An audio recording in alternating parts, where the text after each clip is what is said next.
Herkese merhabalar.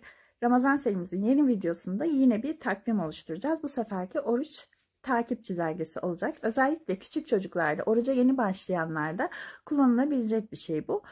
Yapmanız gereken şey çok basit. Sayfayı bir şekilde 30'a bölmeniz gerekiyor. Bunu istediğiniz şekilde yapabilirsiniz. Örneğin küçük bir çocuksa çeşitli eğlenceli, neşeli doodle'lar çizebilirsiniz. Başka daha büyük yaş grubunda biri ise ama çeşitli sebeplerle bazı günler tutamayacak, bunun takibini yapmak istiyorsa sadece bir sayfayı 30'a bölebilir ya da hilal resimleri çizebilirsiniz. Yani yapmanız gereken şey Ramazan'la alakası olacağını, böyle anımsatacağını düşündüğünüz sevimli çizimler yapmak ve her oruç tutulan günde bunların bir tanesi boyanıyor.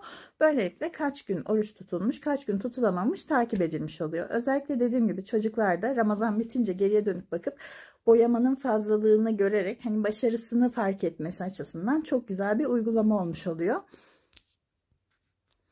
Bunu yaparken eğer sanatsal yeteneğinize güveniyorsanız ve ben iyi çizim yaparım diyorsanız kendiniz çeşitli doodle'lar üretebilirsiniz. Ya da benim yaptığım gibi benim çizimim pek iyi değil ama neşeli bir şeyler olsun derseniz internetten arama motoruna Islamic Doodle ya da işte Ramazan Doodle yazarak istediğiniz küçük çizimleri bir kenara ayırıp onları bir kağıdın üstünde kağıt üzerine koyarak kopya ederek birleştirebilirsiniz ve yanlarına rakamlar yazacağız. Böylelikle her gün o gün eğer oruç tutulduysa boyanacak, tutulmadıysa boyanmayacak ve çocuk Ramazan bitince ne kadarını boyadığını görecek. Benim yaptığım sayfayı sizlere şimdi göstereceğim. Bu çizimleri dediğim gibi internette farklı yerlerden aldım. Açıkçası hepsini farklı yerlerden alıp birleştirdim. Bir kısmı aynı sayfanın üstündeydi, bir kısmı farklı. Şimdi size bunu göstereceğim. Kendi yaptığım kombini göstermiş olacağım.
İzlediğiniz için teşekkür ederim. Eğer beğenir ve abone olursanız çok sevinirim. Yorumlara lütfen sizin hangi grupta olduğunuzu da belirtin.